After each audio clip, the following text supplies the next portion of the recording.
आज की क्लास में हम स्टार्ट करेंगे फ्री फॉल। हमने अपने प्रीवियस लेक्चर में स्टडी किया यूनिवर्सल लॉ ऑफ ग्रेविटेशन क्या होता है। अब हम देखेंगे फ्री फॉल क्या होता है।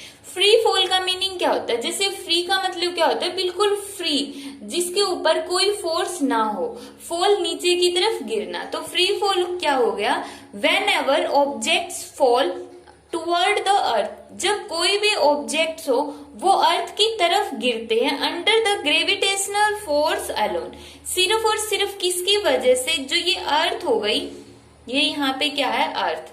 अब इस अर्थ का क्या है, ग्रेविटेशनल फोर्स है। ग्रेविटेशनल फोर्स का मतलब ये हर एक ऑब्जेक्ट को अपनी तरफ अट्रैक्ट करती है, चाहे वो ऑब्जेक्ट कोई भी स्टोन हो गया या कोई फुटबॉल हो गई, कुछ भी हो जाए, जो अर्थ होगी वो हर एक ऑब्जेक्ट को अपनी तरफ ड्रॉ कर लेगी, अपनी तरफ खींच लेगी। क्यों? क्योंकि वहां पर ग्रेविटेशनल फोर्स लग रहा है। और जब उसके ऊपर सिर्फ और सिर्फ ग्रेविटेशनल फोर्स लग रहा हो, मतलब जैसे कोई ऑब्जेक्ट ऊपर से नीचे गिरता, उसको हम ऊपर से धक्का नहीं देते, वो जैसे हमने पकड़ा यहाँ से और उसको छोड़ दिया, छोड़ते ही क्या होगा, अर्थ उसको अपनी तरफ अट्रैक्ट कर रही है। तो जब फोर्स सिर्फ और सिर्फ अर्थ का फोर्स लगेगा तो उस टाइम पे हम बोलेंगे ऑब्जेक्ट कैसा है, फ्री फॉल के अंदर है।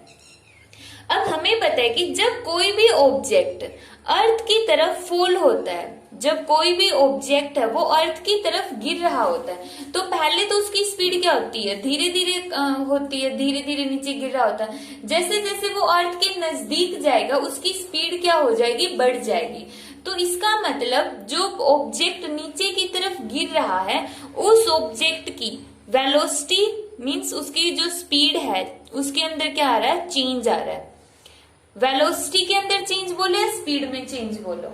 अब उसकी डायरेक्शन तो चेंज नहीं होगी, डायरेक्शन तो क्या रहेगा, वो हमेशा नीचे की तरफ ही गिरेगा। ऐसा नहीं है कि वो लेफ्ट राइट चला जाएगा, डाउनवर्ड डायरेक्शन में ही फॉल होता है, तो डायरेक्शन तो रहेगी सेम, बट उसका जो मैग्नीट्यूड है वो चेंज हो जाता है। ऊपर उसका गिरने का मैग्नीट्यूड कम है, लेकिन जैसे जैसे वो अर्थ के नजदीक आएगा उसका मैग्नीट्यूड इंक्रीज हो जाता है। तो इसका मतलब उसकी जो स्पीड है या उसकी जो वेलोसिटी है उसमें चेंज आ जाता है टाइम के साथ। अब चेंज इन वेलोसिटी क्या है, change in velocity per unit time, time के साथ जब वेलोसिटी चेंज होती, इसको हमने क्या नाम दिया है, एक्सीलरेशन। एक्सीलरेशन। तो यहाँ पर हम क्या बोलेंगे, जब ऑब्जेक्ट अर्थ की तरफ गिर रहा होता है तो ऑब्जेक्ट के अर्थ की तरफ गिरने से उसमें क्या आ जाता है, एक्सीलरेशन आ जाता है। अब हमें पता है कि जब ऑब्जेक्ट नीचे गिर रहा है तो उस ऑब्जेक्ट का कुछ न कुछ मास होगा। हमने मान लिया उस ऑब्जेक्ट का मास है स्मॉल m, उसके अंदर एक्सीलरेशन हमने कितना मान लिया, स्मॉल a। तो according to Newton's second law, Newton के सेकंड लॉ के अकॉर्डिंग उस ऑब्जेक्ट पर कितना फोर्स लगा, m a। ये तो किसके अकॉर्डिंग है, न्यूटन के अकॉर्डिंग है।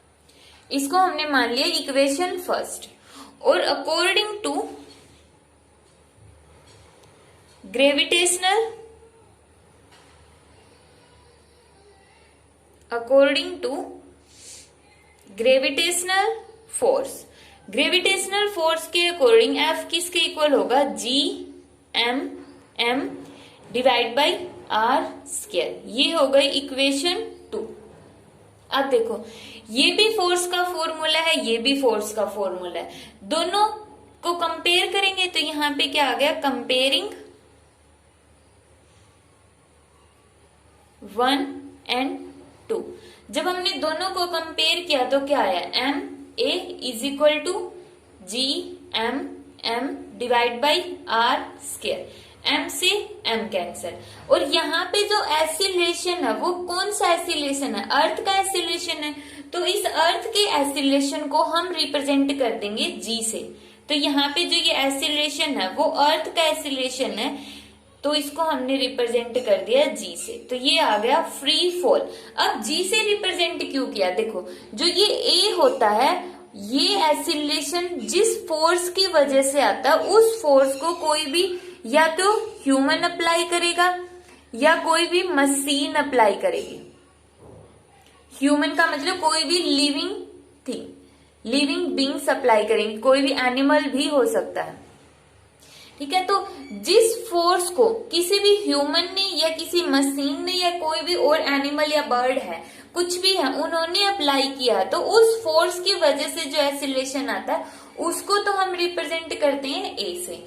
और अगर सिर्फ अर्थ ने जो फोर्स लगाया, उस फोर्स की वजह से जो एक्सीलरेशन आया, उस एक्सीलरेशन को हम रिप्रेजेंट करेंगे स्मॉल जी से। स्मॉल जी से, स्मॉल जी से इस फोर्स के एक्सीलरेशन को रिप्रेजेंट नहीं कर सकते जो अर्थ फोर्स लगाती है, और उस फोर्स की वजह से जो एक्सीलरेशन आता है उसी को हम किससे रिप्रेजेंट करेंगे, जी से रिप्रेजेंट करेंगे।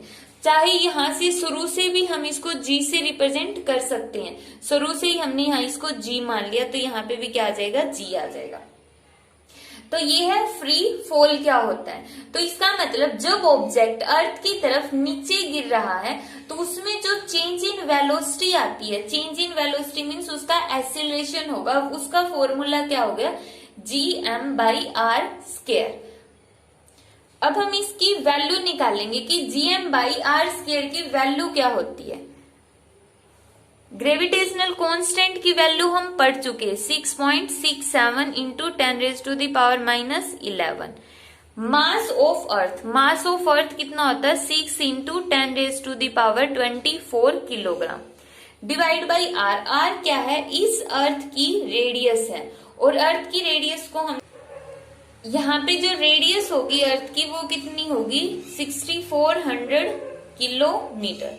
तो कितना आ गया, 64 इंटू 10⁻⁻, किलोमीटर के अंदर 1000 मीटर, तो 3 0 और 2 0 पहले से, ये कितना आ गया यहाँ पे आर की वैल्यू 64 मल्टीप्लाई बाई 10⁻5, और इसका क्या है, स्केयर। जब हम इसको सोल्व करेंगे तो आंसर आएगा 9.8 मीटर पर सेकेंड स्केयर।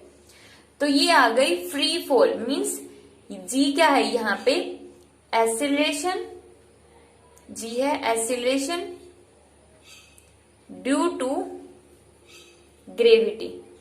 ग्रेविटी का मीनिंग क्या होता है, ड्यू टू अर्थ।